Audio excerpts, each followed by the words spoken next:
Hello, everyone. It's Michael Jacob with Unleashing Intuition Secrets, joined once again by Quinn Wright. I think he basically revealed target individual stuff as far as like really getting out there, because now I hear a lot of people talking about it. I never heard anything about it, and it was brand new when you started talking about it, as far as I was concerned, Quinn. So thanks so much for coming out and talking about it.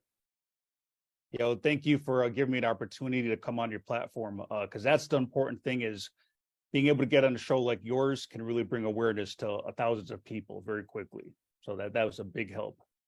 Yeah, and you even said that helped as far as like decreasing the kind of surveillance and push that was coming on you. That's good. Yeah, and with that being said, I want to send a message out to anybody else dealing with the targeting that that's what you want to do is don't isolate yourself. You want to tell people. And even if people don't believe you, it's better that they don't believe you than you don't tell them at all, that you can be further isolated. Fantastic. Yeah. And that's one of the beauties, I think, of revealing this information is people see that they're not the only ones. Because I think a lot of people, myself included, and there's thousands, probably tens, hundreds of thousands of other people that are targeted right now that, would gather a lot of hope and insight, from listening to this conversation. Yeah. So when I first reached out to Ole about the target and was telling him what was going on, he had this theory that, it could be partly because I came from the Jehovah's Witnesses, that he was saying sometimes organizations will kind of sacrifice some of their own.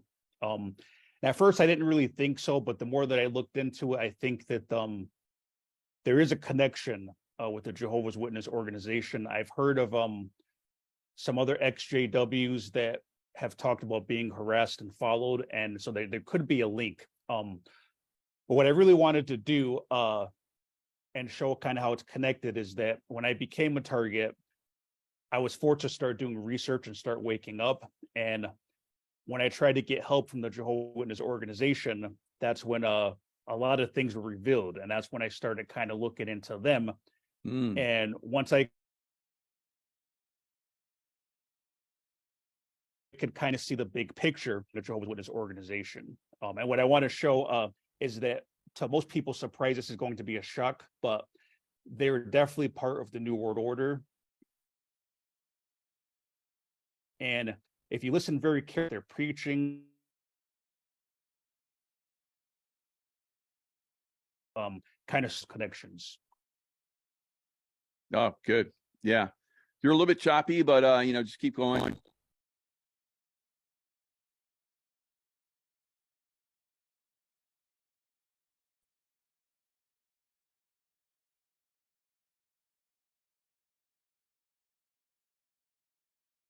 Same.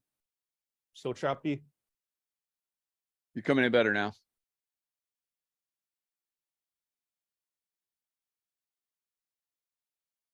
Okay. All right. So let me know if it stays choppy, and I'll have to repeat myself if necessary.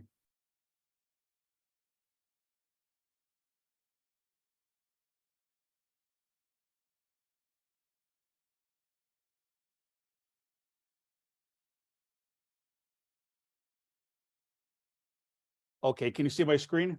Yeah, looks good. Okay.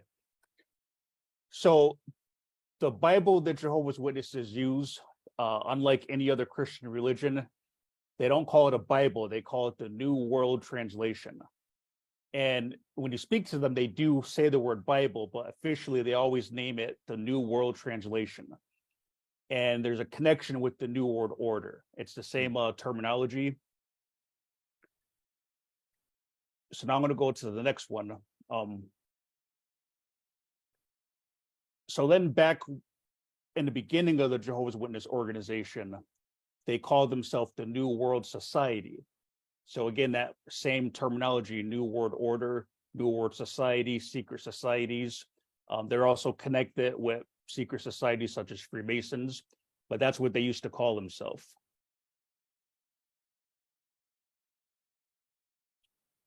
And then this is one of their older books.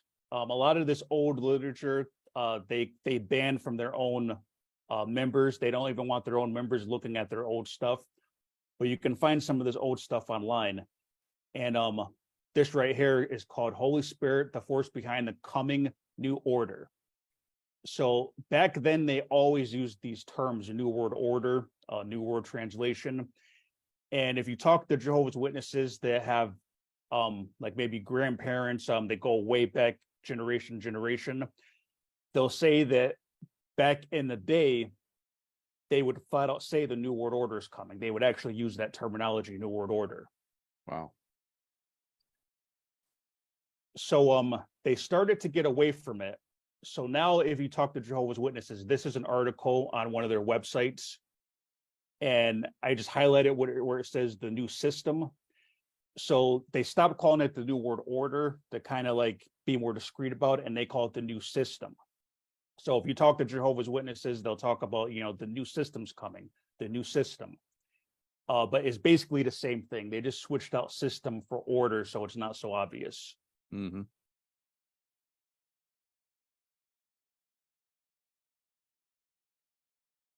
And then this is one of their books. This book is titled Draw Close to Jehovah.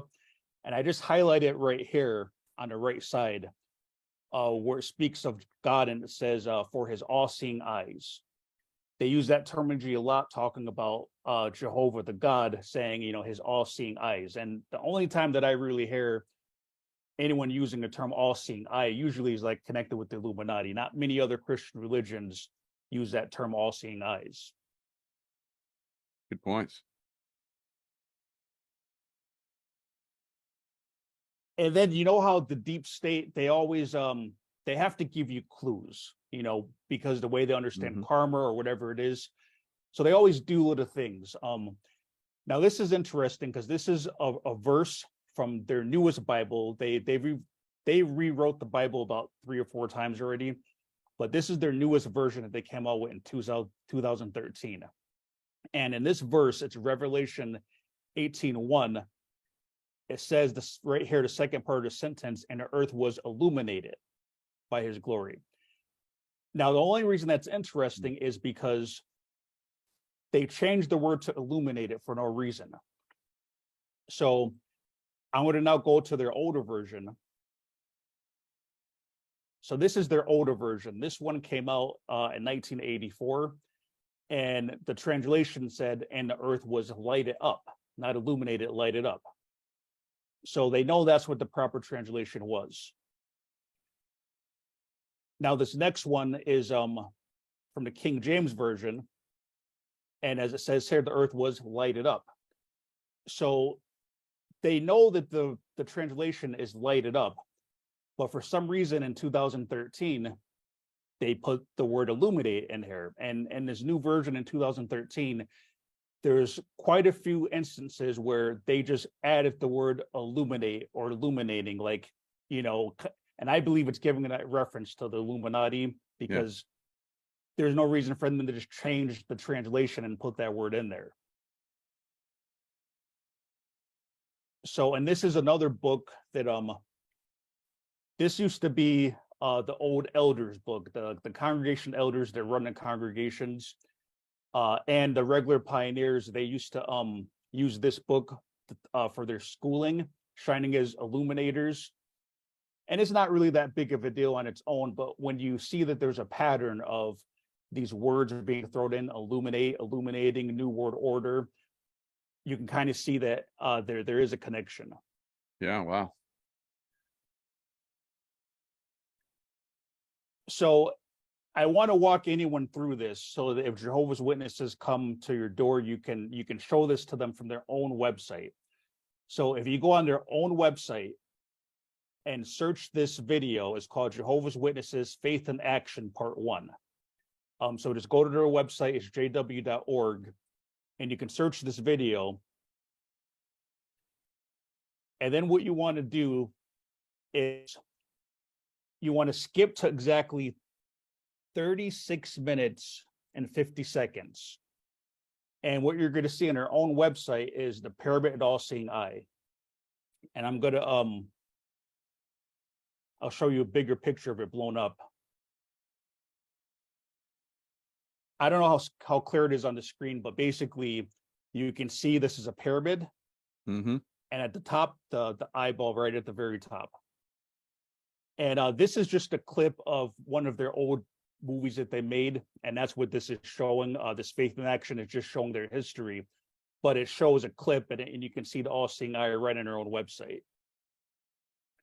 And if you were to ask Jehovah's Witnesses and say, hey, why do you guys use the All-Seeing Eye? They won't know what you're talking about. They'll have no idea. And usually when you challenge a Jehovah's Witness, they'll just say that, everything you're saying, it's a lie, that people are making things up. But if you go to your website and go to that timestamp, you can show that, hey, this is on your website. Why are you using the symbol? So then there's another video. If you search this one, Jehovah's Witnesses Faith in Action Part 2, there's a clear Freemasonic symbol. And I'm not saying that all Freemasons are bad, not at all. A lot of Freemasons are not connected with the New World Order, like the lower level Freemasons. But once you get into the secret societies, they are connected with the whole global agenda.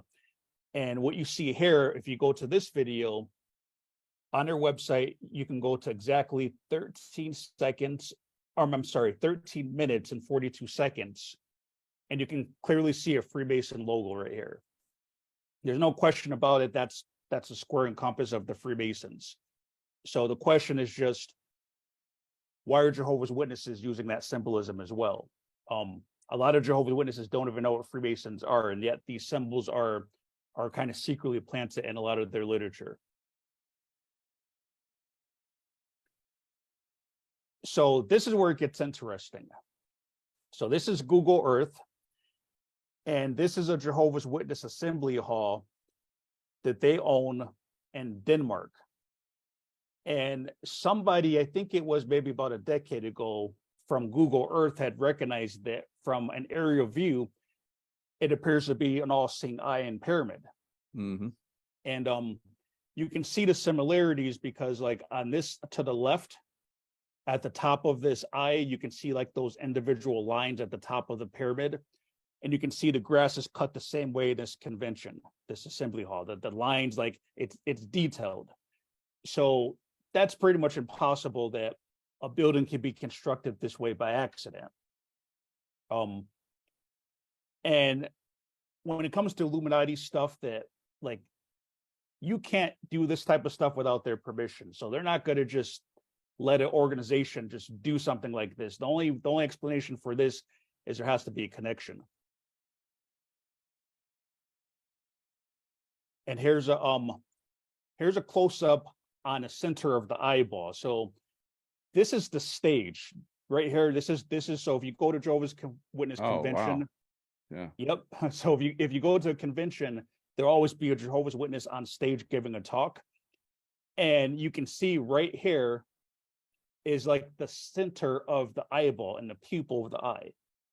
So it's designed so that when you go to this convention, they're speaking directly in the middle of the eyeball. That has to mean something.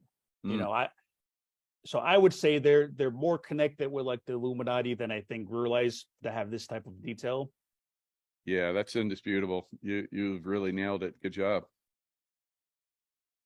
And this is just some old pictures online to show that that they were meeting here. This is them having a convention. And in that picture, you can't really tell, but that's another view of it. And this one, you can get a better idea. You can see like that's the stage, that's the thing around the eyeball. So that's where they were meeting.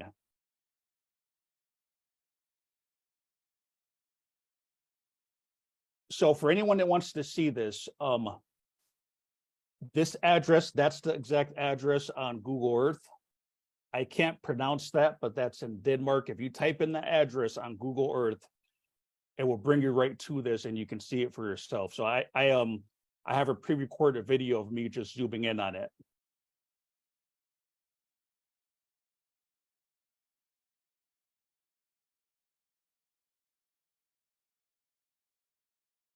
And that's the entrance right in the middle. Wow. Oh my God.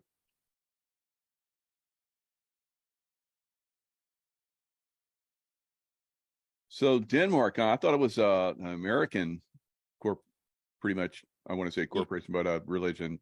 Yeah, so it is American based, but Jehovah's Witnesses are all over. Okay. So I'm not sure exactly uh why they put this secret symbolism in Denmark. So this is a picture that I took from Google Maps, a live view, and the picture is dated 2019 as far as the Google Earth image of it. Mm-hmm. But you can see right here on the right, that's their sign. Jehovah's vendors, that's it in Denmark. And then you can see here those lines right there. Those are lines that we see at the entrance. Yeah, those lines right there. So that's where the sign that said JW was, and then that's what you could see. So there's no question about that.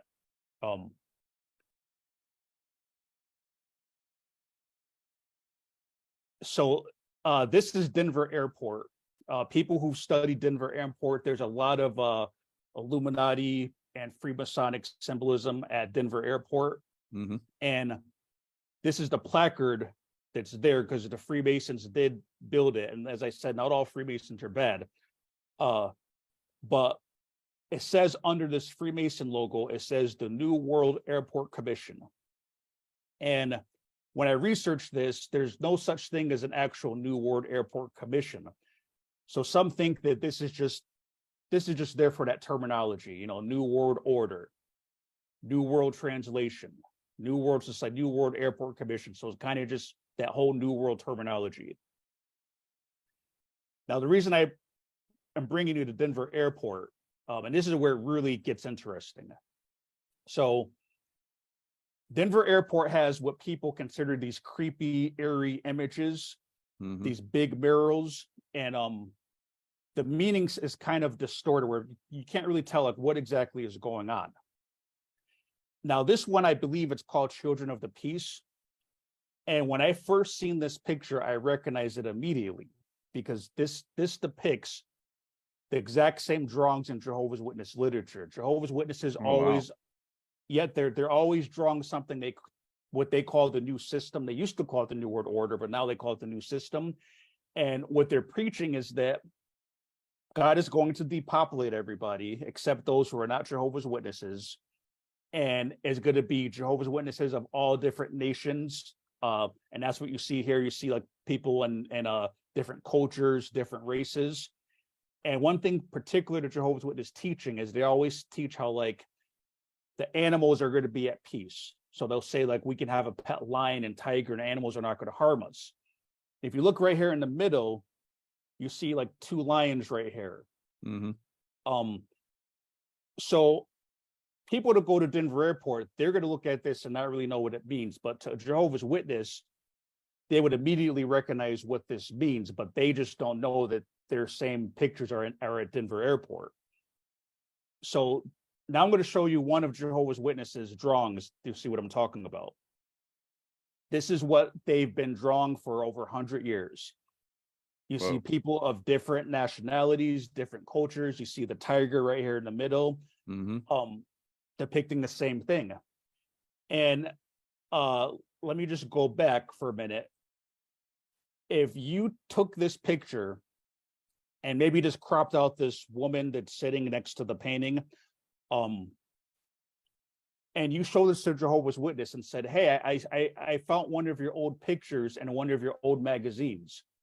If you were to say you found one of their old magazines, they would look at it and say, yeah, that's our drawing. That's how similar these illustrations are.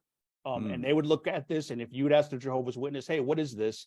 They would be able to explain it to you exactly what's going on, that this is the new system. God depopulated everybody. The animals are at peace. But then if you told them, oh, sorry, it's really Denver Airport, you're going to see they're not going to know what to say. Excellent research. Wow. And some of this is because it's more insider knowledge that if you're not a Jehovah's Witness, a lot of people have no idea of the things that they're being repetitively brainwashed with over and over. So once I started looking into it, I immediately kind of recognized a lot of what I already seen experiencing it. So this is another picture at Denver Airport. This is kind of illustrating the chaos. You know, the Freemasons talk about order before chaos, and Jehovah's Witnesses preach like, you know, all this chaos, and then, you know, God's going to basically depopulate. They don't use the word depopulate, but the God's going to basically kill everybody who's not serving him. But you see right here, you see this guy with a gun, and you see like on the left, there's like people suffering. Now this is Denver Airport. So here's a Jehovah's Witness picture of you know, them kind of doing the same thing. You know, you got people here with the guns, you got, you know, people suffering. Like it is illustrating the same thing. Like the world is just all this chaos. And they have these pictures repeated to them over and over and over. So going back to Denver Airport, this one on the left, what it's showing is like the build back better, the rebuilding after when a new world order is here. Like, so when after the earth is cleansed and things are depopulated, it's kind of showing like right here, like they're building. This is illustrating like somebody from the past coming back like on a horse. But this is Denver Airport. So now Jehovah's Witnesses, they have these same drawings with the construction, and you see how they have the construction hats on. And let me just go back, and you see the construction hats on. It's the same thing that, you know, during this new world order, after God destroys everybody, depopulates, you know, then we're going to build back this utopia of all these different races and everything. But I've only seen those drawings, those type of drawings, in Jehovah's Witness literature. So when I seen them at Denver Airport, I immediately recognized it. I've never seen it anywhere else but Jehovah's Witness literature. Wow, that's I mean, because so many people are confused about that Denver Airport. Yeah. You know, and you just nailed it. That's so I have a lot of questions. So, but I'll let you continue your presentation, and we'll kind of like, you know, discuss a little bit. Yep. Okay, so this shows the dark side of the Watchtower organization. And when I first questioned this, I had people flip out on me in the organization because they're trained that if another Jehovah's Witness starts to ask questions, they're immediately shunned.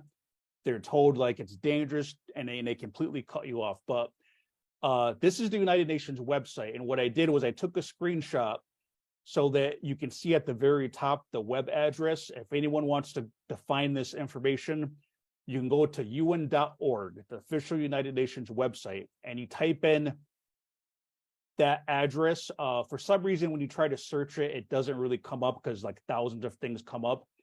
But type in that exact address at the top there. And what this is that, well, let me backtrack for a minute. So back like in the 80s and 90s, the Jehovah's Witness organization, they had always said that the United Nations are evil and that the United Nations are controlled by Satan and that they're God's enemy. That was in the Jehovah's Witness literature.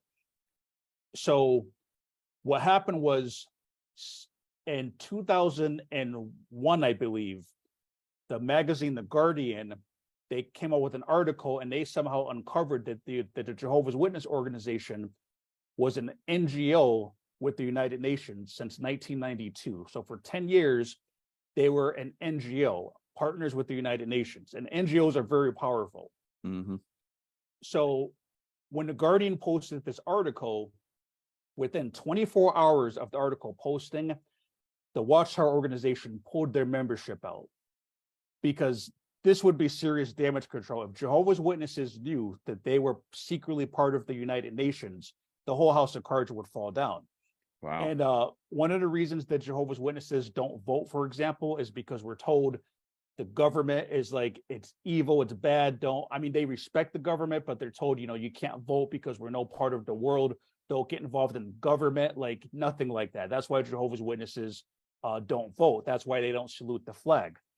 So it's huge hypocrisy that while they're telling us to have nothing to do with the government or taking government type jobs, that they were a part of the United Nations. So, you know, when I first raised this question, when I became targeted and I started asking questions, when I started to find this stuff, I had Jehovah's Witnesses tell me that that's a lie. We were never part of the United Nations. And I tried to explain it's on the UN.org website. And they're like, they won't even look. They're trained where when you question these things, they won't even look at it. They'll just say it's a lie without looking at it. So I just wanted to show like you can find this on the United Nations website. So another thing that Jehovah's Witnesses have done, or let me show you this first. So this is just like a new world order power structure pyramid that somebody online made. I can't say that this is accurate, but this is just somebody's depiction of the whole system. But what you see right here is where I have this arrow. It's showing the United Nations.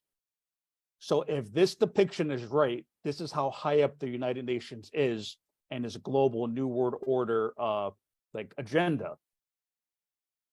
And then if you look at, so then you got to ask yourself too, what is the Watchtower organization doing with with the United Nations? And they're that far up this Illuminati like pyramid structure.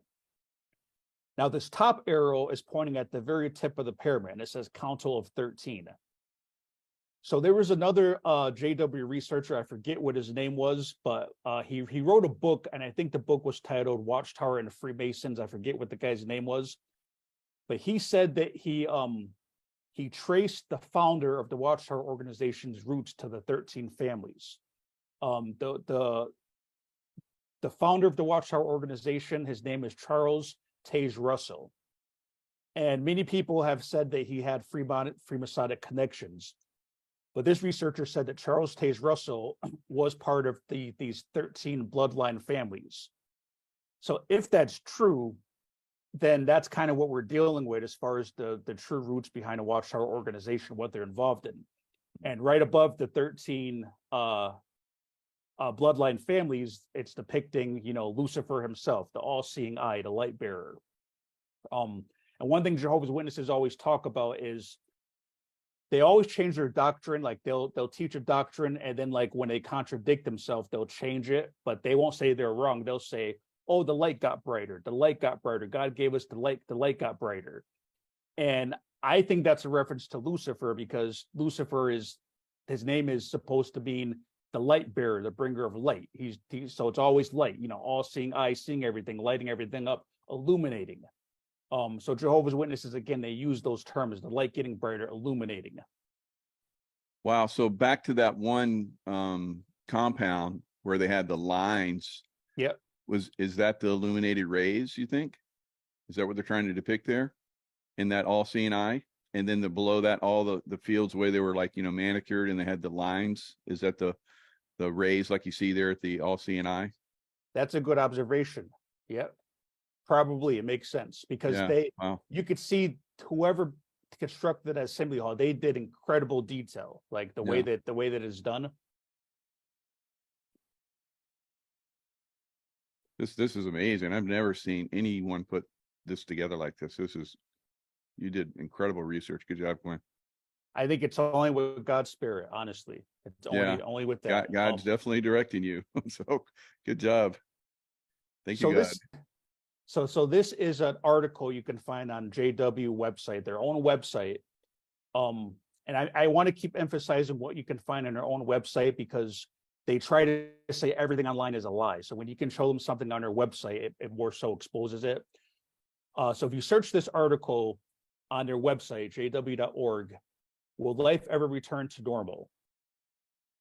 And I highlighted at the bottom, it says founder of the World Economic Forum, Klaus Schwab. So they're quoting Klaus Schwab like he's a good guy, like they're putting him there like this is somebody who is of somewhat importance. And most Jehovah's Witnesses have no idea what the WEF is actually all about. But when they put stuff like this on their website, it basically sends subliminal messages to their members that Klaus Schwab is okay. Like, oh yeah, Klaus Schwab, yeah, he's a good guy. They even count in this paragraph above that, Dr. Anthony Fauci. So like, they basically have subtle ways of even promoting those characters specifically.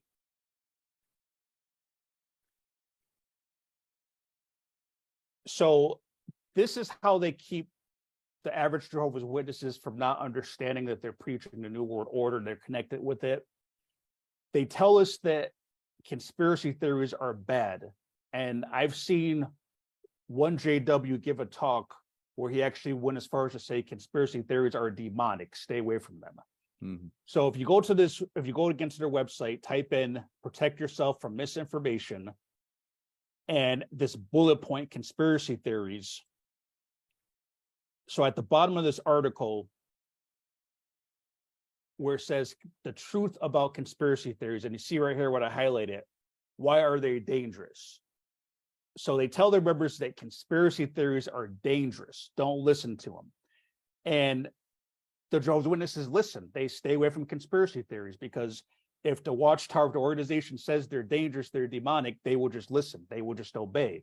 So most Jehovah's Witnesses, like they'll never even see what they're preaching. They'll never will realize what they're in because they're told to stay away from conspiracies. So they're not going to realize that, they're part of this whole Illuminati Freemasonic structure.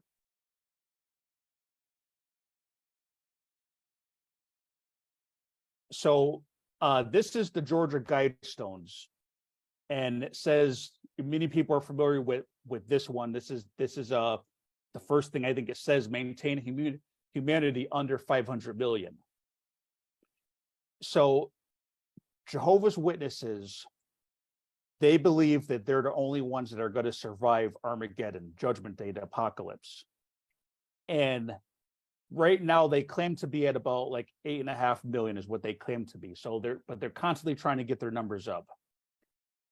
I can't say for a fact, I'm only speculating at this point, but I believe that their goal is to get as close to like 500 million as possible.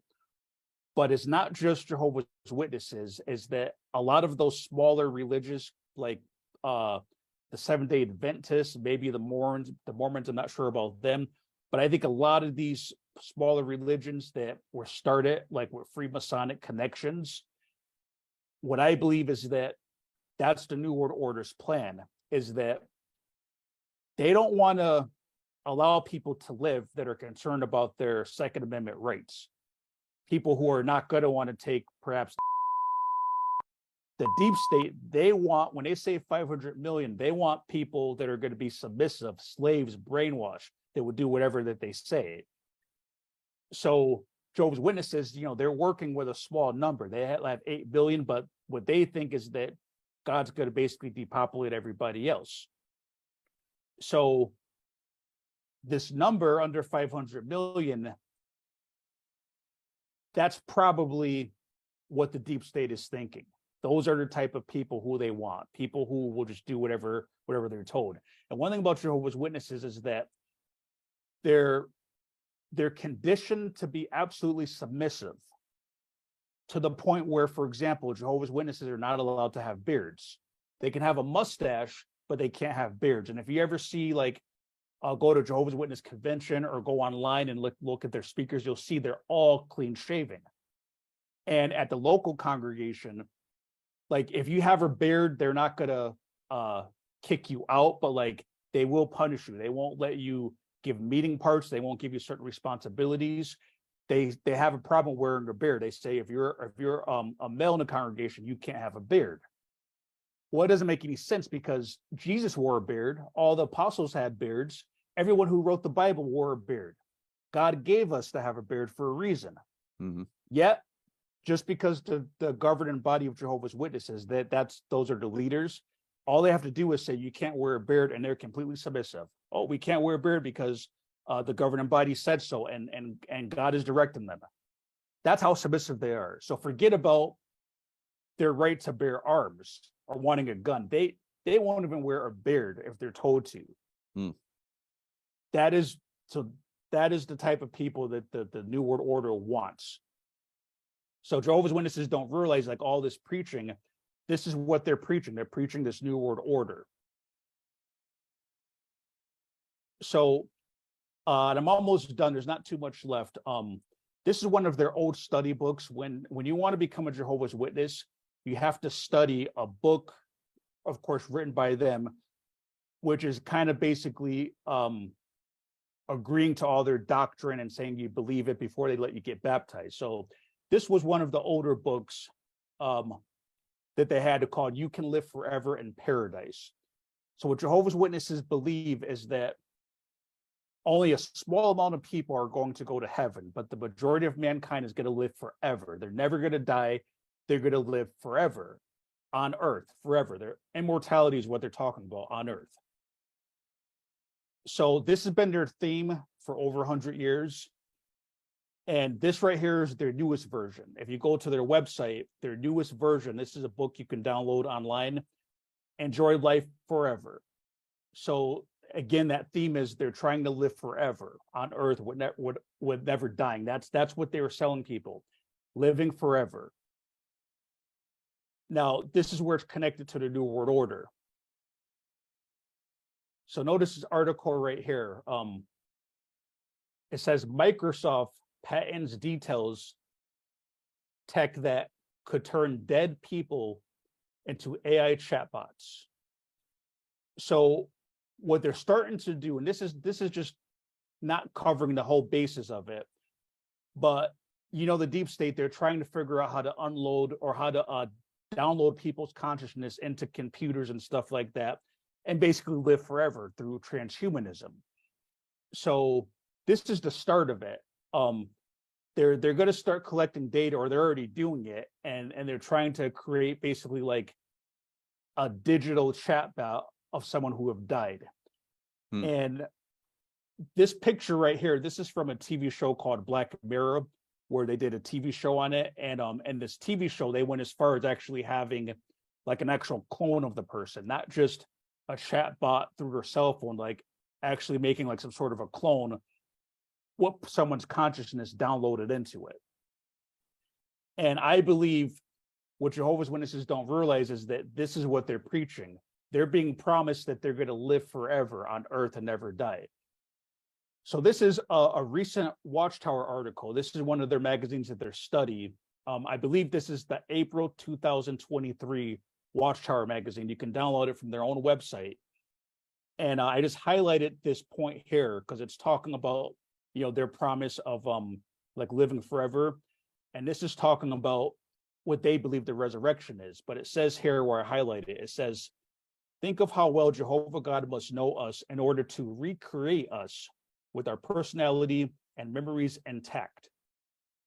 And what's interesting is that, you know, the Bible talks about how Jesus resurrected Lazarus. And when the Bible talks about resurrections, they just brought people back to life. But Jehovah's Witnesses use this interesting term, recreate. Like they don't just say, oh, come back from the dead. Jehovah's going to raise you up. They say recreate. And I want to show another example of the terminology they use. So this is from a book you can also download directly from their website. It's called Draw Close to Jehovah. And this is page 242. I believe it's chapter 24, I think. And again, it says right here where I have highlighted, how intimately Jehovah must know us in order to recreate us. He values us so much that he remembers every detail, including our genetic code. Wow. So they're not using typical Christian beliefs of raising from the dead or being resurrected or ascended. They're using terminology that sounds like they're talking about some sort of like artificial recreation. Cloning, yeah. Exactly. And then here's another interesting thing. Many people have heard this. So Jared Kushner believes he might live forever and never die. So he made a public statement of basically transhumanism. You know, he doesn't get into detail everything, but he puts that out there about living forever. And again, this is the message of Jehovah's Witnesses. Do you want to live forever? They don't want to go to heaven. They don't believe that they're going to go to heaven. They believe a tiny amount. Only the ones leading pretty much are the ones they believe are going to heaven. But they're preaching, do you want to live forever? If they come to your door, that's what they're selling you. You can live forever and never die. So not only is this interesting about Jared Kushner, so this right here is the old headquarters of the Watchtower organization in Brooklyn, New York. So the address is 25 Columbia Heights. So they now moved their location to Warwick, New York, but this is Brooklyn, Bethel. It could be a coincidence that it's shaped like a pyramid like this. You never know with these people what you're dealing with. But what's interesting about this building is that they sold it to Jared Kushner of all people. So that's kind of a weird coincidence. Wow. That he's talking about living forever, and that just happens to be who the Jehovah's Witnesses sell their ward headquarters to, their property to his company. That's a strange coincidence. And another thing, and I can't verify this because I don't have the type of resources, but some other people who have researched the Watchtower, some have claimed that under this building there's an underground tunnel system. And some had even said that, they believe there could be child trafficking that they're involved in. What better place to hide something like that under Watchtower? Someone nobody's going to expect. Now, all that I can say is that if anybody can verify that there's any sort of tunnels underneath this building, maybe there's blueprints. I think I heard somebody say that they might have been paying rent to the city for tunnels or something like that. But this is just conspiracy. So like, if there are tunnels there, if somebody can verify that there's tunnels there, I can say from a Jehovah's Witness, there shouldn't be tunnels under there. Because as far as we know, there's nothing under there like that. And Jehovah's Witnesses would always let Jehovah's Witnesses tour the buildings. And when you tour the buildings, they would show you around and show you everything. So if there's any tunnels under there, that is a huge secret that Jehovah's Witnesses do not know. Now, I don't know if that's true, but the fact they showed it to Jared Kushner of all people, you never know, because it's in good hands according to them. They're not going to just sell it to anybody if there's a reason that they sold it, but they sold it to him of all people. Yeah, it looks like right there they have the roadway going underground, so it's not too much of a stretch to think that they might have some other underground facilities around that area. Yeah. So those are, and there's a lot of stuff that you could research online, but those are like basically hardcore facts that you can see for yourself.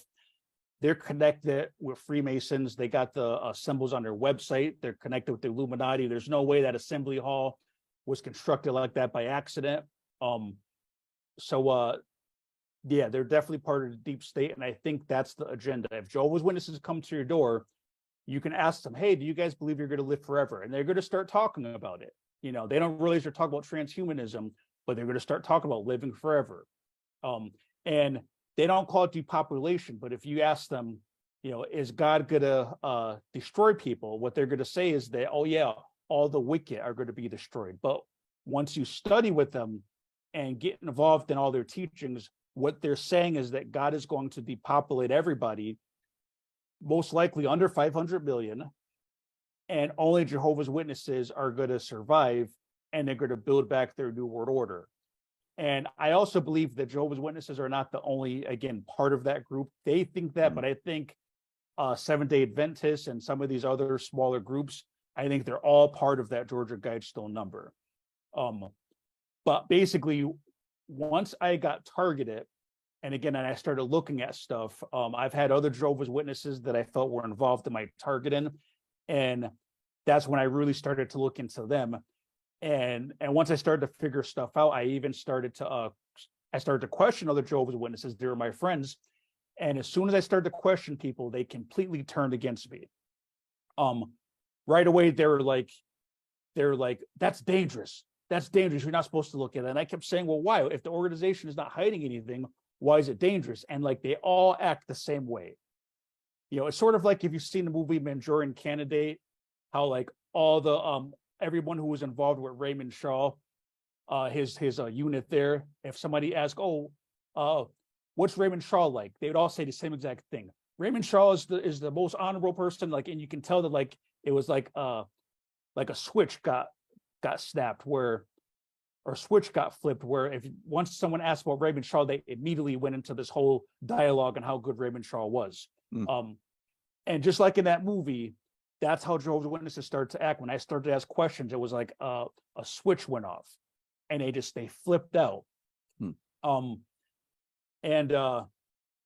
Yeah, so that's the connection with the JWs. I don't know if before I get into like some of the target and stuff, if you wanted to touch back on some of those things, or it's up to you. Yeah, yeah, thanks. That was an outstanding presentation. I think everybody's going to love that one. The only thing I have a question about is why or how is the tie-in with the like Freemasonry and some of these other secret organizations? Where do you think what's going on with that? So if Charles Taze Russell is part of the 13 bloodlines, I don't know if that's accurate, but maybe somebody else with resources can research that. Then what I think is that these New World Order people, and again, not the regular Freemasons, but more so like the secret society where you get up to like the 33 degrees and they're connected with the Illuminati. So on that high level, this New World Order plan is over 100 years old. So they've been slowly trying to bring about this New World Order, this living forever, this transhumanism thing. So what I believe is that they've set up these other religions to groom them for this New World Order because they need people. They definitely need people to rule over and to be their slaves, but they don't want people who want guns. They don't want people that are going to stand up for their rights. They don't want people that are going to say, no, I'm not taking a trust it. They want people that are going to welcome this New World Order. So with the Jehovah's Witnesses, there's a lot of brainwashing involved. And they believe in all the same principles. For example, they believe in globalism. Not that everything about globalism is bad as far as everybody being united, but they don't believe in borders. They don't believe that countries should have their separate rules. They want globalism. They don't believe in guns. They don't believe you should have guns. They don't believe in ever questioning the government. So like when the governing body of Jehovah's Witnesses, they pressured all of us and pretty much almost forced us to take it. I didn't take it because this is when I was starting to wake up. And with my background of being targeted, I'm certainly not going to put something in my body like that. But 95% of Jehovah's Witnesses all got governing body basically told them it's from God. They flat out said that it's from God. They said that like, because everybody at headquarters took one of the governing body members said on a video broadcast that they sent to everybody, they said Jehovah would never allow the Bethel family to take a dangerous, so you can trust it. You can trust us. And then he went on to say that, don't believe in conspiracy theories, and if you want to stay alive, they flat out said that. And all of them just went and got, and I know a couple personally who were friends of mine who they said they didn't want to too new. They don't trust it. They're more into natural health. And one time that I went over their house and they said, yeah, we just got said it because the governing body made it clear that they need to take it and it's from God. So they and I'm not sure why, like, because we all kill people, but it could just be meant that it's supposed to put something in your system where they can control you and they can kill you if they want. I think it's some sort of operating system, but for whatever reason, they wanted every Jehovah's Witness to take it, and they took it without question. Again, they don't even want guns. They already have been indoctrinated of like guns are bad, violence is bad. Like you don't want guns. So if they're the ones standing in a New World Order, you don't have to worry about them wanting guns. They don't want guns. They already gave up their guns. So and of course I don't know. I can't say I understand everything, but that's what I believe. I believe the New World Order plan, they set up these small religions because those are the slaves that they're going to allow to live. Those are the ones they're going to try to protect. And that's the connection with that whole thing. And I'm still learning. This is all new to me, but all this stuff just came flooding to me. Like I said, I think it's from God that I was able to connect all these dots. Yeah, very good. There's a lot of messengers that are coming out right now. So yeah, that's outstanding work. So yeah, I'm loving your presentation. So if you're ready to go into the targeted information, that'd be awesome. Yep. And how it ties into maybe the Jehovah's Witnesses. Are they basically used as TI, do you think? Are used as people that go after people? Do So they target? Yeah. this is what I think. So the Watchtower has a bunch of different companies that exist, like under different names, and there's one company called Watchtower Investigations, and it looks like it's a Ooh, private security company. And if they're owned by Watchtower, then they definitely are involved in gang stalking, because mhm. private security companies and private investigator firms, like they contract gang stalking all the time. They're connected with picking those things up. Right. So so this is nothing. I'm just going to show it because we've gone this far. This is where I was living, where I first got targeted, and it could be a coincidence, but it's kind of shaped like a pyramid. It's a really weird design, and everybody at this place kind of acted strange. It was very, very strange. It was like a community of retired people. But anyway, this is where I was living when I got targeted. And when I went to the Jehovah's Witness elders for help, first they just dismissed me right away and said, "Oh, you're out of your mind, you're paranoid." Like, they didn't take any time to even look at what I was saying. But then it got to the point where certain other Jehovah's Witnesses were taking part in the gang stalking type of a stuff. So Mm, that's when I started to see, like, okay, they're involved with this somehow. yeah.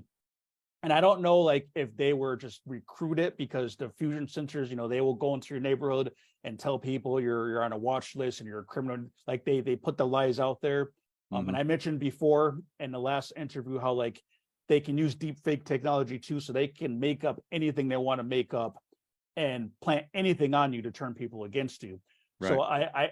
So that started happening in the congregation, where there are other Jehovah's Witnesses that I think were taking part. But I found out online that there was I forget what his name was, but he was an XJW, and he said that he heard that people that were leaving the organization were starting to report about, like, being harassed and followed. And Mm, he didn't get into much details about it. So the fact they have connection with the United Nations, I think that they're in that network. And the fact that they go to your door, they're always in a community, they're taking notes, they're keeping track of when people are home. I mean, I know I used to do that. If we go to someone's house and they're not home, we'd write down, what time we were there. Maybe they work second shift, maybe they work this time. We found them at this time. We'll write down, like, oh, what type of car they had, just so, like, if we're in a neighborhood again, we'll know if they're home. So they take very detailed notes when they're going around knocking on doors. And the average Jehovah's Witness doesn't really pay much attention to that, but I think higher up, there's more going on than what we think. So I think that, and one thing that Ole was saying is that if they are connected with the Illuminati and all this stuff, that he was saying that sometimes these organizations that are involved will sacrifice their own. So I could have just been sacrificed for that reason. Somebody from within the JW could have targeted me for that reason. I don't know. Or they could have looked at me as a threat, as somebody who maybe can figure things out. Once you start to ask questions, they don't like that anyway. So that's where I think their involvement is. I think they are involved. And again, that company called Watchtower Investigations, if someone can figure out if there's any affiliate at all to the Watchtower Bible Tract Society, that would be a big red flag that they're involved definitely with target and stuff. So one thing, and this is I couldn't get into this last time, but basically so I believe that targeted individuals are test subjects. That's partly why they put people on lists, because they need people to test. So I'm driving at work, I'm driving my truck, and you're going to see in this video that what happens is that the LED lights start to go off in a pattern. And it may look like, oh, the lights are just malfunctioning, but you're going to be able to see that it's a systematic pattern. And what I noticed is that when I was driving this set of lights, they got turned on. Like, it seemed like as I was approaching it, as if somebody flipped on a switch. And my theory is that it was being tested on me. I think it's a weapon system. And again, they can, if you're on a target list, they can test you with stuff like this. So there's certain highways that I'm on, and it's always the same stretch. Like there's certain stretches where it seems like there's certain lights that they can hit a button on, and when I drive through these sections, the lights go crazy. So you're going to see what I'm talking about. If you look right up here, you're going to see there's like a flashing on the ground, and then I'm going to put the camera up, and you're going to see what's happening. Oh, wow.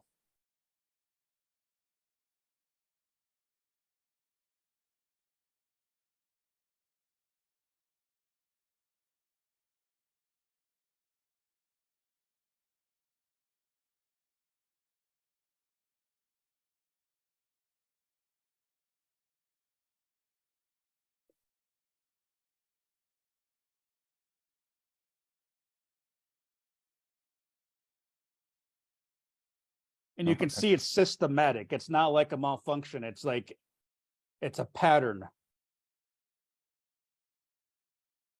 Wow.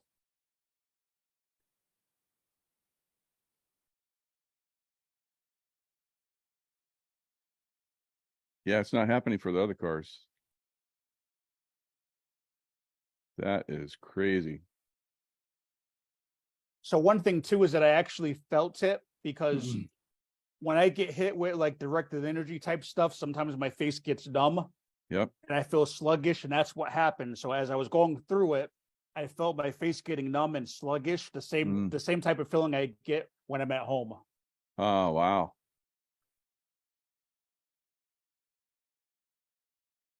So somebody's directing, or something within your vehicle is triggering it, or something within you is triggering it. So something, or some, you could be, because I know you talk about how it seems like there was always somebody with like bright lights, Yeah. you would go to like, places 3 o'clock in the morning, and there's no one else there, and someone's sitting there with bright lights. Yep. It's like, what the heck? So you're having that constantly. The amount of people, that the funding that went in to harass you, and this type of system is it's staggering what they how they target.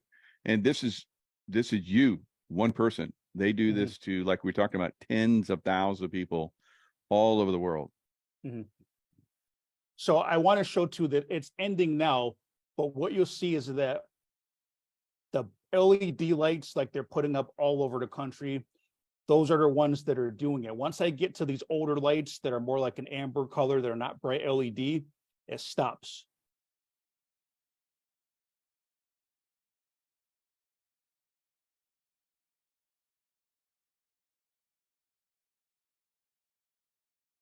So see, these ones are like the older lights, though, that's when it stops. So it seems to be, I think all these LED lights that they're putting up everywhere that are new, some of them I think are weapon systems, and they can be activated. I can't say all of them, but that's what I think. So I'm going to say this just to cover myself, that what I just showed you, that was on a highway 84 East in Connecticut, between exits 38 and 40, around the New Britain area. So if other people drive that highway and they're not seeing that, that's a problem. And if you are seeing it, somebody with the resources needs to ask what's going on, because these LED lights are brand new. They shouldn't be malfunctioning. It's obviously not a malfunction. So what is going on? Something is going on. Now, this one I took just 2 days ago. I kind of stopped taking evidence because, again, I stopped giving this stuff energy. But when I knew we were doing an interview, I just decided, you know what, let me get a video of this. So this was just 2 days ago. And here's another one. This one isn't as long, but you'll see it's the same thing, where once I start to approach it, these lights start going off. And again, this was or the date's right here, 8/26.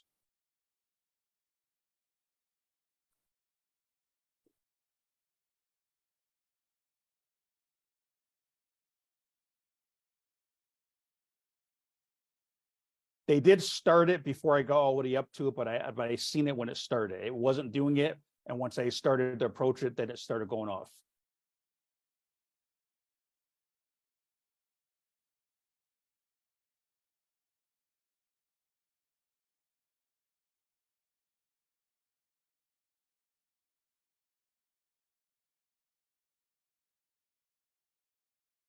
Wow.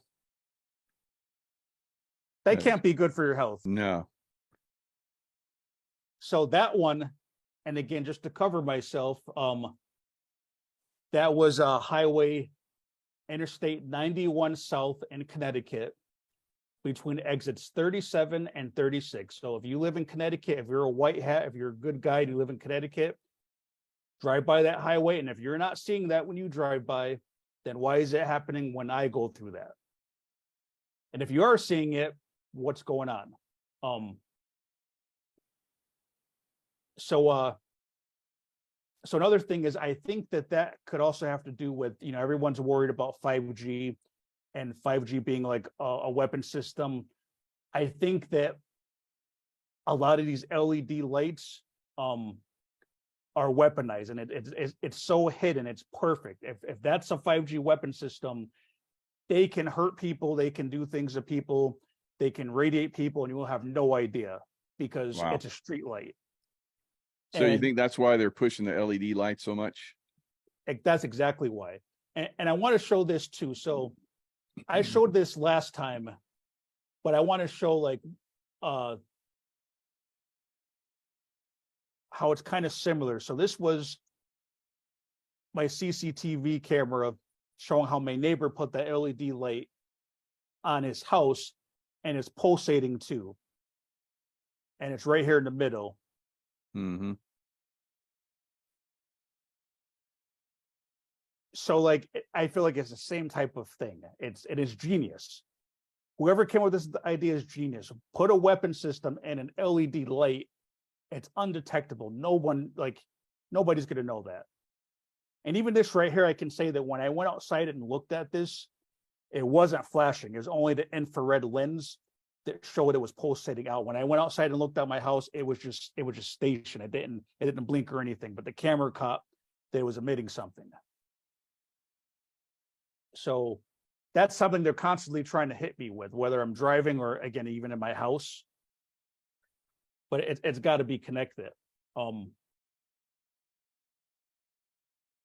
this may sound a little far-fetched, but it's the truth. So, like you mentioned, I'm followed with cars with high beams a lot. I also think that they can also weaponize these on vehicles. So somebody could be following you and they might not even be aware of it. They could just be told, follow this person. Mm-hmm. They might not even know that the car that they're being asked to drive, that those lights are emitting some sort of harmful radiation. And it could be worse for people that they have too, that like maybe that activates something in you if you took. I totally agree with that. Now I have one more thing. I don't know if you have time for or if you wanted to. Yeah, we got some time. Go ahead. Yeah, this is great. Thank you. So I made a little compilation what you were talking about when I mentioned how like everywhere I go they have a car with like either bright high beams on or just really bright LED lights. Mm-hmm.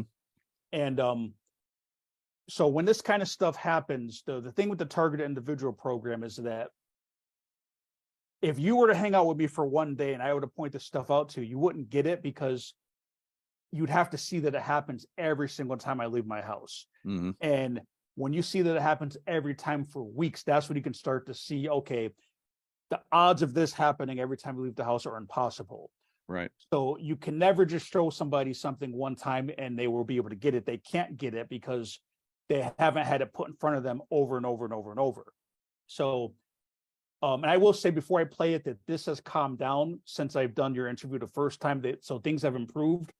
It still happens, but this compilation is more like in the heat of it, like when it was like every single like minute. So this one, and you're going to see different locations because I moved several times trying to get away from it. So this was a house I was staying at where I left for work early in the morning, and right across the street there was a church, and this was like 3 o'clock in the morning, nobody's around. And as soon as I came out of my driveway, there's a pickup truck with high beams brighting me. Um, and I'm going to pull over, like instead of going the way I was normally going to go, I'm going to drive past him, and you can see that he's just sitting there with his high beams on beaming me.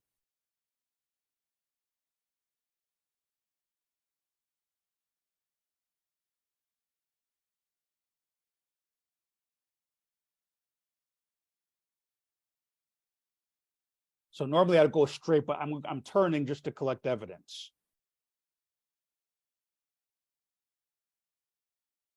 And where he's parked was directly from where my car was parked. So that was the whole thing. So as soon as I got outside, beam, the lights are right on me, right on my face.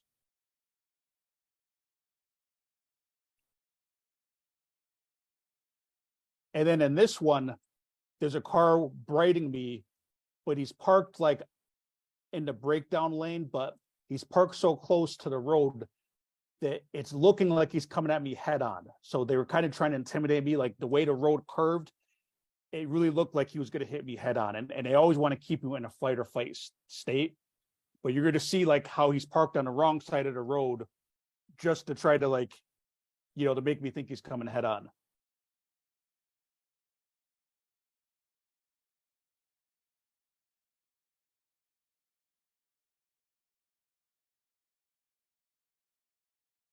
Oh, wow.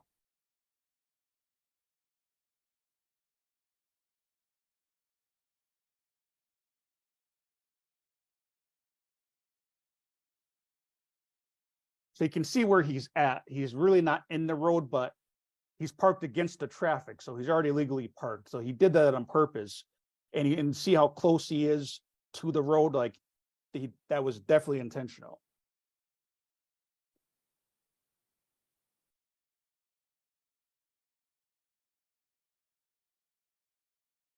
So this is one where every time, this is another house I was living, and every time I'd pull out of the driveway, there'd be a car sitting there just beaming me, not moving. The car's not even running, just with the high beams on.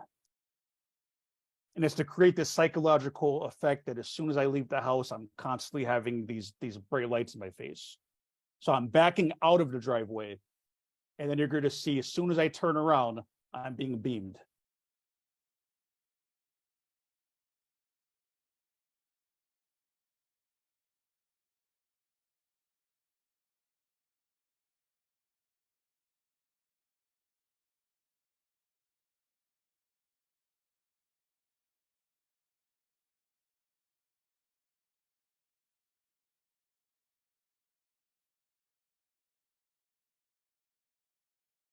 And when I get up to him, the car's not even running. Hmm. And you'll burn a battery out. You can't have your high beams on and the car's not running, but his car wasn't even running.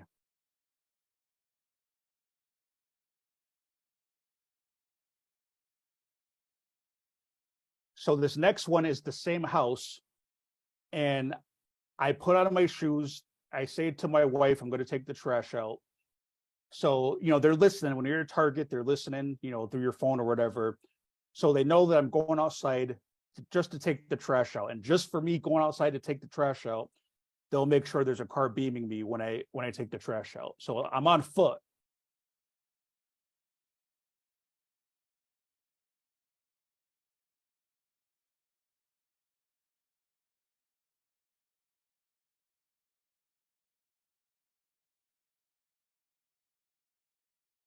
Wow. And that car is not moving. It's just sitting there beaming me while I'm taking the trash out.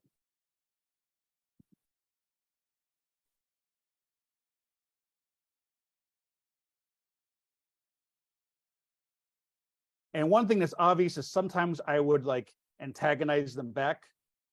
I don't do it anymore, but sometimes I would walk up to them, and as soon as I approach them, they run away. Mm-hmm. And that's probably because they don't want to get caught on camera and they don't want to have any proof. So that's another sign too, because why would they run away? Because I'm approaching them. But every time I would approach them, they would just leave. They would never let me get close enough really to get their face. So here's another place I was living, And as soon as I pass this stop sign, I'm going home, and there's two cars beaming me. So as soon as I pull in, they're waiting for me.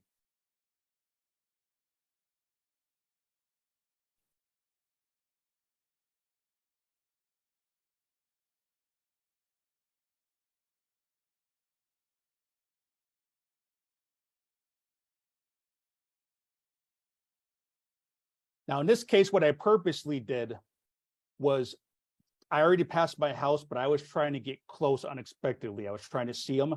Then I have another one right there coming with the high beams on also.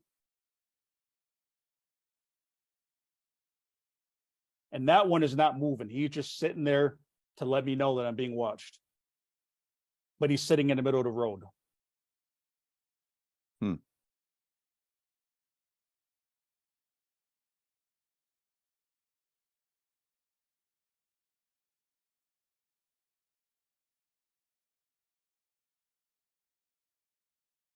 And now I'm backing into the house that I was at. So this one, I'm going to have to explain it a little bit to get it. So that trailer right there, I have to hook up to that trailer.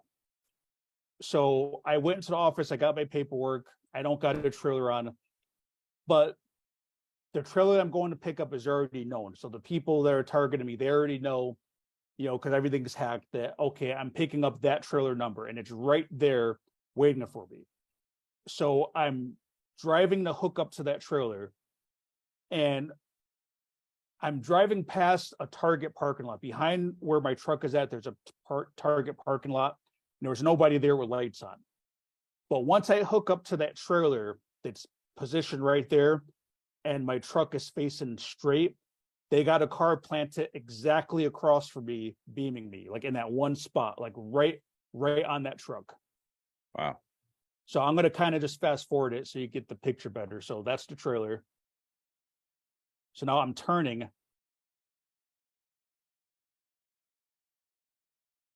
I'm like making a U-turn. So now I'm going to back into that trailer.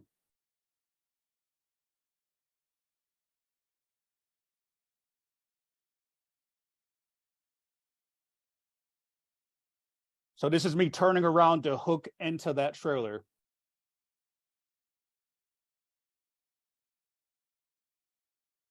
Or hold on. Okay, yeah.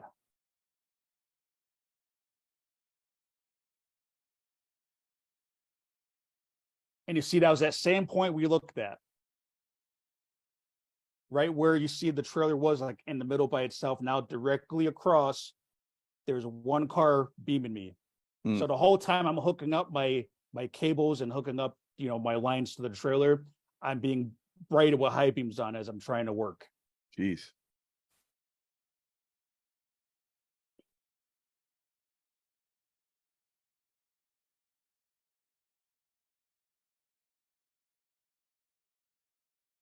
And this is what it looks like when I'm driving, even during the daytime. There's always a car right behind me with their lights on, whether it's daytime or not. I know some cars have automatic lights, but usually they sometimes use pickup trucks because I think they think trucks are intimidating. So like sometimes there'll be pickup trucks with big tires with big bright lights on, like this one. But this is just what it looks like when I'm driving. There's always somebody behind me. It doesn't matter what time of night it is, what time of day it is. They stay behind me. And when this guy breaks off, and like a couple seconds later, another person will pick up where he left off at.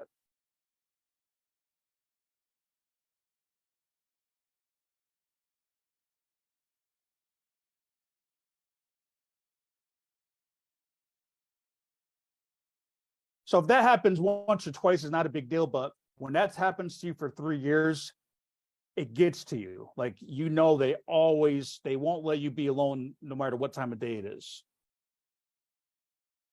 Wow. This is pretty sophisticated because I've been involved in the CIA with surveillance and counter surveillance and breaking contact from people that are following us, targeting us. These people know, these people are extremely well trained. Yep. And like, I'm a nobody, and that's why sometimes people have a hard time understanding why. But when it has to do with the testing of all this stuff, that's where the money's at. They just need guinea pigs. It doesn't really matter who you are.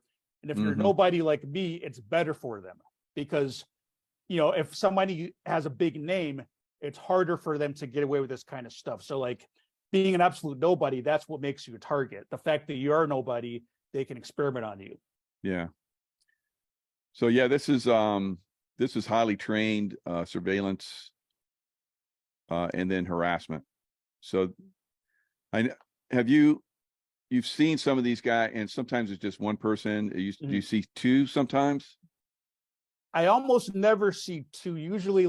Yeah, Usually like when I have got to the car, it's just one person usually. yeah. Um, They don't see you as a threat, so it's just one. yeah. So you're right. They don't see you as a threat, and whatever they're doing, they're gathering information on you, or for whatever reason they're targeting you. They don't see you. If they saw you a threat, there'd be two people there. Yeah. You always have a backup if there's a threat. So that's interesting. Yeah. So in this one, you can catch this. Every once in a while, they slip up. So I'm driving home and you're going to see a car parked on the right side. And right when I'm approaching him, he turns his lights on. So that way, when I'm driving past him, I get those high beams like in my car, like all in my face. And you're going to see he waits until I drive past him to turn them on. So I go through the high beams. Like right here, you're going to see him. Yeah, you see that? Yeah, Let me just, this harassment. Yeah, yeah. it is. I mean, and this what we're doing right here is a way to get back at them and start to slow some of that down. Because if they don't want their license plates, to go online here, but that's a potential. If it continues, you could probably come on, you start. And I don't recommend this right now, but if they continue, you could potentially put that out because you're starting to get an audience. You have your own show now, so that's good. So you're probably going to see these guys back off a little bit. That happened to me. I was being followed for a while. I would see them. They thought they were really clever, but I would see them, and I would look at them, and then they're like, "Oh, hey, you noticed me? Yeah, I'm trained at this, and you're not as good as I am." So eventually, it started to break up when I started to go online and started to talk. So this is a good thing that you're revealing this, and this is what other people that are undergoing this. You start to just do some videos, put it online, but you have to be careful if they see you as like an easy pushover target, which you're not. Then they might get a little bit more aggressive with you. So you just have to be aware that this is a game. This is a game you can win. And you've done a really good job with it. You're exposing this. You're blowing this open. This is something that is through all these different organizations. They're trying to control humanity through different processes, through the like you're talking about, the light systems and all that stuff. It's it has to be exposed. Yeah, I feel that I have to expose it. That's why I know I'm divinely protected, because it'd be bad karma for me to know these things, to see them, and just use it to save myself. So I feel like I have to expose it. I have to say something, and they can't touch me for that reason karmically. Right. So in this picture, so this is a drop yard. It's all trailers.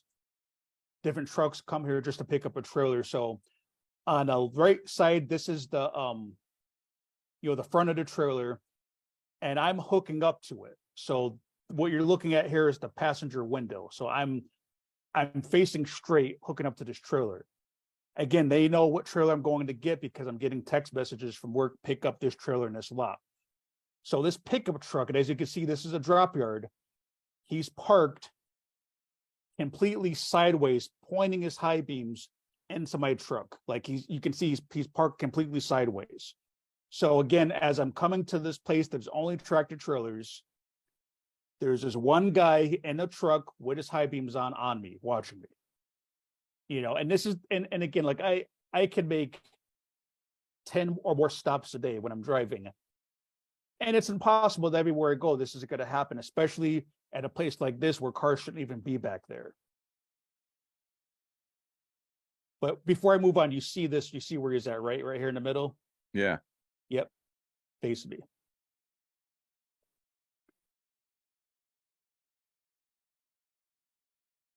So let me just explain this one. So this is very clear that I'm getting onto the on-ramp on the highway. So I'm getting onto the on-ramp into the slow lane.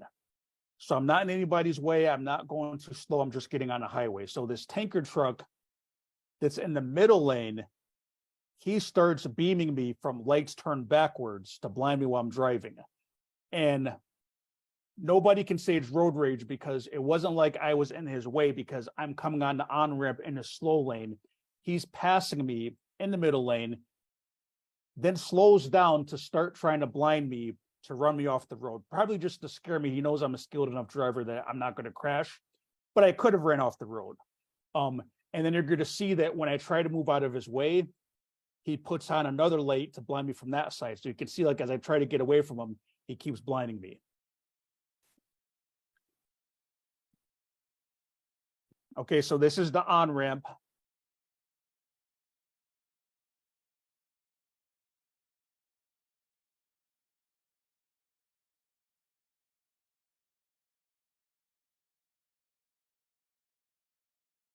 Okay, so now you're going to see him in the middle lane.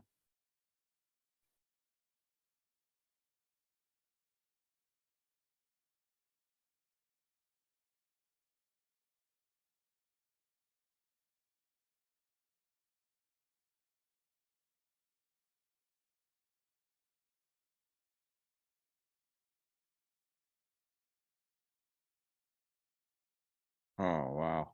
What a jerk. So I move over to get away from him because he's blinding me.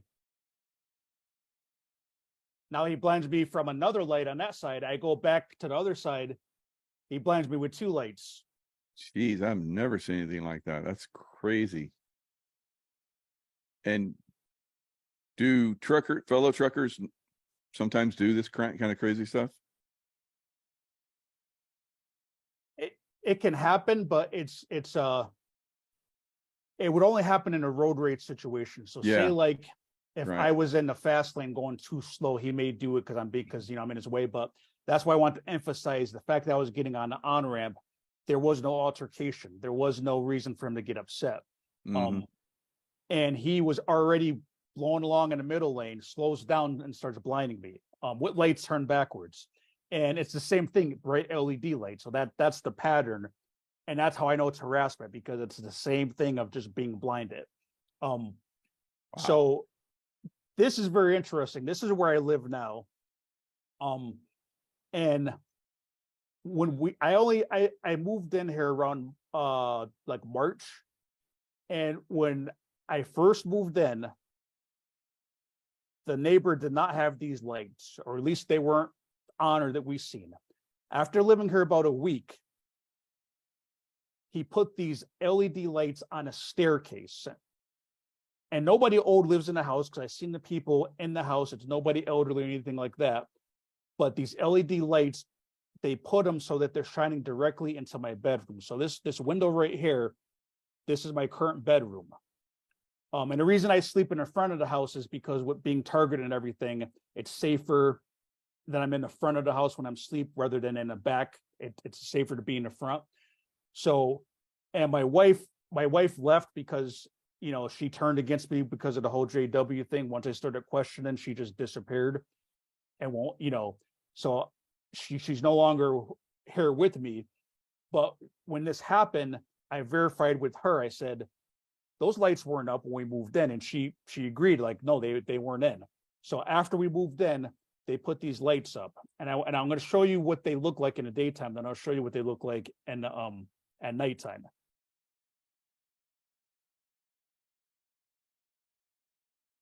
Okay, so this is the staircase. And as you can see, 1, 2, 3, 4, 5, 6, 7, 8. So these are lights. And they were not there when we first moved in. They were put in after we moved in.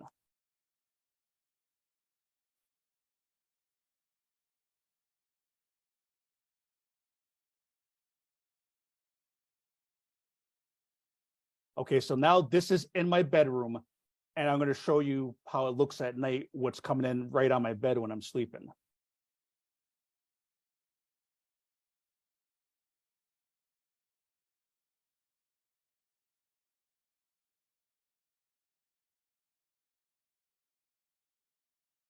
So those lights are going directly on my bed, and I'm going to show you where my bed is at. So basically, even when I'm sleeping, I got these lights on me.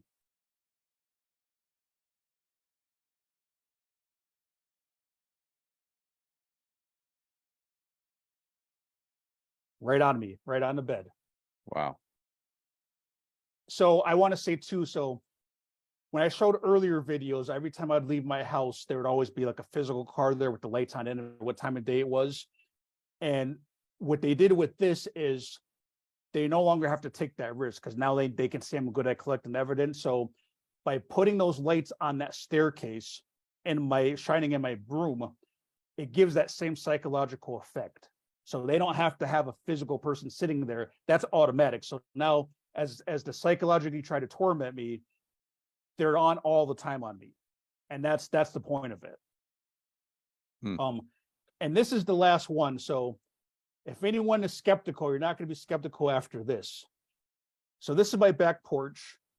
And when I started going outside just to relax, somebody, I don't know where the light's coming from, they'd start shining an LED light on my face as I'm on my porch relaxing. Jeez. So you see right there between those trees? Uh-huh. So they started doing that. I'd go outside and then like they'd put a light on me. And it's not there until I go outside. And after I'm there for like a couple of minutes, then they start shining that. And I can't tell which house is coming from. So this, they kind of backed off of this because I showed my wife and when I showed it to her, she started to like see what I was saying. And then they backed off because anytime that you can get like a witness and document it, they back off. So if every time I go outside, they still did this, they know that that's going to be too obvious. So once I started documenting this, they stopped doing it.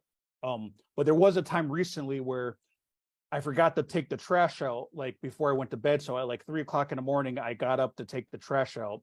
And by the time I got dressed, went out in the backyard to get the trash cans, somebody shined like a spotlight on me. I don't know where it was coming from at 3 o'clock in the morning, that quick. Wow. And that's why when you're a target, they try to occupy houses near you. Sometimes people think their neighbors are doing it, but I think sometimes what they're doing is they're renting those houses around you. So it looks like it's your neighbors doing it, but these people are working in shifts to watch you. So that's how if I put my shoes on, they could say, oh, he's going outside. Okay, hurry up, get the light. Like they can do that because they're working in shifts around the target person. Mm-hmm. And sometimes neighbors are involved slightly, but I think very minimal. Like a neighbor may be involved, he may get paid money to take a picture of you every time he sees you, like little stuff like that. But when it comes to this light stuff, I don't think that's the neighbor being paid. That's them, and they're most likely occupying these people's houses. Yeah. So I mean, the last time you came on, you showed how it looked like they're portaling in, and your cat like ran when it it turned on. Wow, it's crazy. Yeah, so going in deep on that level, like I think Ole was right on something he said. He was saying how like he thinks also they could be somehow they're extracting energy from you, and this this may sound pretty conspiratorial, but we do have auras, we do have energy fields, and I think that like demonic entities, they feed off of negative emotions, negative energies. So I think these black op programs, whoever's running this targeted stuff, they're probably working with dark forces too. And I think what they're doing is they're somehow finding a way to extract these negative energies and emotions from us. And that would explain too why the target is innocent, because if you take a person who knows they're guilty, they're not going to have that much turmoil because they kind of know like they're getting what they deserve maybe. But you take somebody completely innocent and you torment them like that and you destroy their reputation and slander them, make like that causes the maximum amount of like negative feelings to really put the person in a bad state 24/7. So they could be, I know it sounds crazy, but at this point it's like, I mean, something's going on. Yeah. Yeah. So, but one positive thing that I was talking to you a little bit before we started the show is that the big part of the whole targeted thing is the gang stalking. Like that's one of the big parts, and it's psychological. So, one secret they don't want you to know is that you really have most of the power because they feed off of your reaction. So if they're trying to get negative emotions, they can't make you react negative. All that they can do is put this stuff in front of you, and then they hope you react negatively to it. Mm-hmm. So when you ignore it, they don't have anything to feed off of. So sometimes they'll try harder to get under your skin, but the more you ignore it and kind of block it out, they don't have anything to work with. And then even if you're still being hit with directed energy stuff, your body can handle it better because you're not stressed 24/7. And when you're stressed 24/7 and worried and anxiety, you're going to get that much more affected by like the negative EMF fields and everything else they're doing. So the more we can ignore it and not give it energy, not give it attention, don't even talk about it. I even stopped recording evidence. They're not even worth my time collecting evidence anymore. Except for when I knew I was going back in a show, like I said, that last video of the street lights, I took that just 2 days ago because I said, "Oh, I'm going on your show. Let me give you another example." Excellent. So like it's still there, but most of the time I just block it out, and then like they back off because they need something. They need a reaction. That's the thing. They need a reaction. If you don't give them a reaction, they can't psychologically do stuff to you. Mm-hmm. And I think that's something that everybody can learn from. It's not just if you're a TI, but also all these shows are putting out there, all the things are, you see happening, the Maui, and they're coming out with another and all this kind of crazy stuff. don't give it energy, and by not giving it energy, it basically cancels it out. Yeah. And that's one of the things that I think you're doing a good job of, bringing to people's attention. They definitely need that negativity to feed on it. Mm-hmm. And that helps them to grow their power and grow their, psychological warfare and so forth. Yeah. And I think too, when you get into spiritual teachings, like what people would consider new age, but a lot of new age stuff is really just old ancient teachings. It's not really new. Yep. But, teachings, I've seen a guest on your show. I forget what her name was, but it was a woman who was very into like raising your vibration and stuff. I can't remember what her name was. I'm sure you have many guests like that, but she was talking a lot about how we can control our own reality, and we can manifest the things we're thinking about. And I think the people running these programs on a deep state level, they understand the way the nature of reality works. So like with the targeting, they know that if they put this stuff in front of us and we give it attention, we can manifest it out of control. We can make the targeting worse because we're kind of creating it by co-creating with them and giving it energy. And I realized that when you really just ignore that stuff, it gives it less energy, and it's like they don't have nothing to feed off of. And it's kind of like it kind of almost disappears. Very good. And another reason why I believe they're probably targeting you is because they knew that you were going to come out and reveal a lot of this stuff. They can see into the future. They can see patterns in people, and they can see people that have the potential of revealing. And could be another reason why they target you. Yeah. Yeah, and that's what Ole kept saying too, because at first I was thinking that the timeline didn't quite fit. Like I started noticing being targeted before I started to question the JW religion. But then once I started to question it, it did seem like they were involved. So like, kind of go on what you're saying, like, even though that I didn't notice it, yeah, I could have been targeted by them before I even realized that they were going to do it. I don't know. But yeah, I really appreciate definitely being able to come on your show twice, and it's a lifesaver, not only for my life but even for other targets to see this. And they know people will start believing them because they can see like you believe this, it's real, and like when someone like you will cover it, that's going to give other targets hope. They're like, okay, people are listening. Yeah. And what Yeah. you're talking about as far as like giving it the attention and learning how to cancel it, knowing that you are, and it is happening, it's real. There's other people out there that are seeing this stuff. So I think that helps people. They're not going crazy. So no, you're not going crazy. That helps you. And then you start to get control of your reality, and then you push back on it, and it cancels it out. Yeah. Now, is there other so I've seen other people talk about like different crystals and so forth, around. You've talked about that actually last time, I believe, didn't you? Yeah. So what I've experimented with is organite, That's it. which is basically, you can call it a man-made crystal because it's man-made, but so I have different types. This is one piece. Some of them have like fancy designs. Oh, that's Here's beautiful. another one. Yeah, so you can get them in different designs, but basically, I'm never good at explaining it, but it has to do with, they take two like energies of opposite charge, like inorganic and organic materials, and they trap it together, and the two negative charges that are trapped together like kind of create, like I would say, like a big bang effect of like positive life energy. So it somehow it transforms the negative energy environment into positive, like harmonizing energy that's good for your body.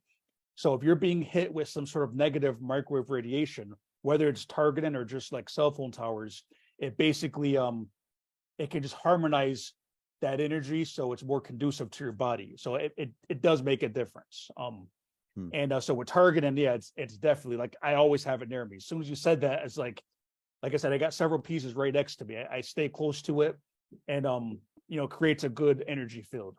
I haven't experimented with like healing crystals and things like that, but at this point, I'm open to any of that stuff because I think there's a lot of truth to some of those spiritual teachings, and crystals do have energy. So there's probably a lot of other things that that people could find to protect themselves against all the harmful radiation.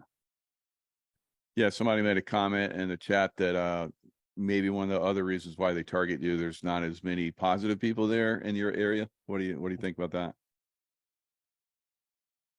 Could be, but I think that I honestly think that they look for people who are different.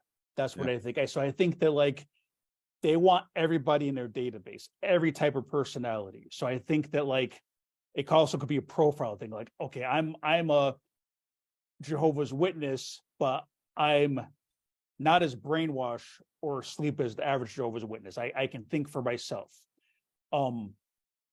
That could have been something that stood out right away. Oh, he's a he's a Jehovah's Witness, but why is he not getting the all the other Jehovah's Witnesses did it. So like I think they look for things that are different. Like for example, they would love to target Donald Trump, but they can't because he's obviously too big. If they targeted him with gang stalking, that would backfire because he would just expose it and everybody would listen. Yeah. But people like Trump, I'm sure they target people like Trump. So I just think it's every type of personality. But then I also think too, a lot of it too can sometimes be revenge. So people who work in that network can set you up. So say like you crossed the wrong person. Say you have a road rage incident with somebody and they just happen to work at the FBI, but they're corrupt. They can just call up their buddy at the fusion center and say, hey, this jerk cut me off, and oh, don't worry, we'll take care of him for you. I think that kind of stuff happens. In fact, there's one targeted individual who said, she said that her new boyfriend,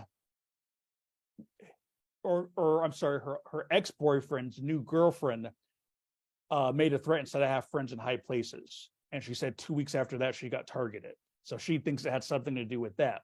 And I think that is a real possibility. So these people that work in these programs, they probably have their list of random people they target. But then like if you cross them, you cross their family, they want to get revenge on you, they could just ruin your life by calling somebody, So I think a lot of it's corruption too.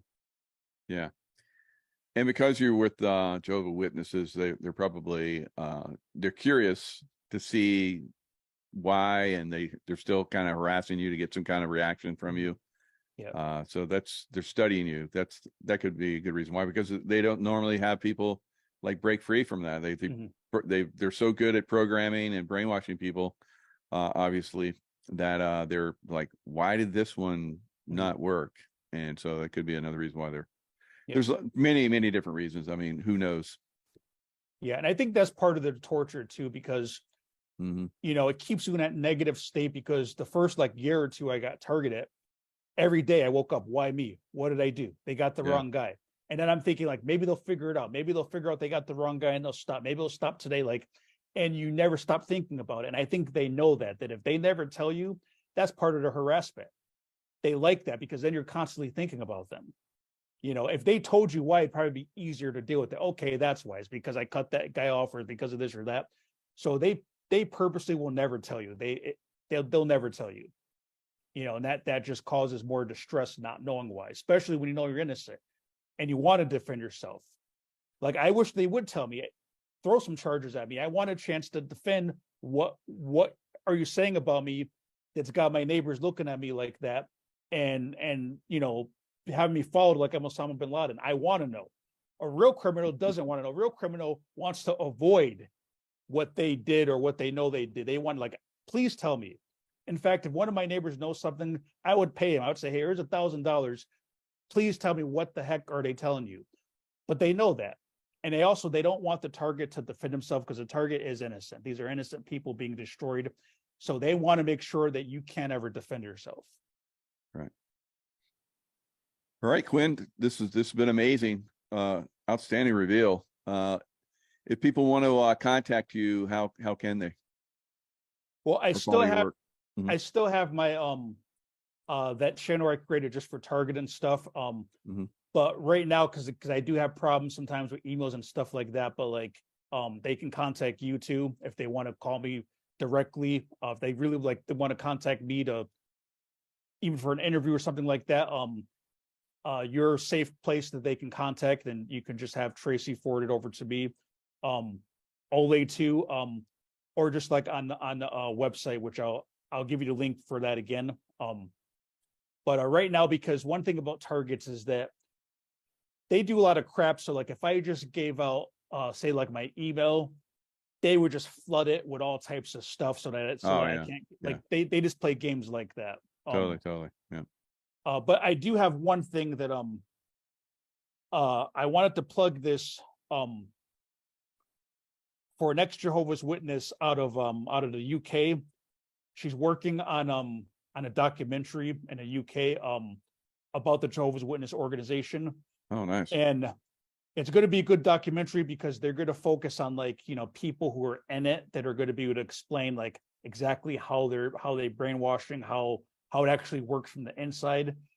And I just want to give the name of it. She's going to send me a link later, so maybe later, like in a couple of days, I could give you the link to post it. Yeah, definitely. But the title that they're planning on is going to be called The Uncircumcised Heart. And they said it's going to be about a 90-minute documentary. And their aim is basically to expose the psychological, physical, and emotional damage caused by both current members and ex-members. And they're going to cover topics on how you get shunned, how basically if you start to question things, you get shunned and everybody will cut you off, or even if you commit a sin, what they call a sin, you get shunned. They're going to go over how they covered up child abuse. In Australia, they had something called the Royal Commission trial, where they were literally telling the victims of child abuse from in the organization, don't report it because it's going to make the organization look bad. Like, so they told victims of child abuse not to come forward. And this came out in Australia. It's called the Royal Australia Commission. But anyway, they're going to touch on that in this documentary. They're going to go more into that. And they're really just going to go into, like, basically all the dirty secrets that people don't know from the outside. Because from the outside, from the inside, from the outside, they come across, they're always well-dressed, they're always polite, they always pretend to be so loving, but inside, it really is dark. And if you try to leave, that's when you really realize how dark it actually is. Yeah. So there's another one like that for Scientology that I think it was Lee Remini Remini or something like that. She Yeah. was an actress, or is an actress, and she was in Scientology, and she did a whole Netflix series on exposing them. That was Mhm. pretty insightful. Yeah. So yeah, some of these religions are pretty crazy out there, Mhm. trying to brainwash people like that. So Yeah. that's good. It's good to expose them. Yeah, and for me, the targeting became like a reverse blessing, because if I didn't get targeted, that's what I would be. I would be part of that New World Order system, brainwash, not knowing it. I never would have met people like you, people like Ole. Like I would have just I would have been there. And it's kind of like alchemy, an example. Like this targeted situation is like the worst thing that could happen, but then like it improved my life because it Mm, woke me up to something worse that I was in.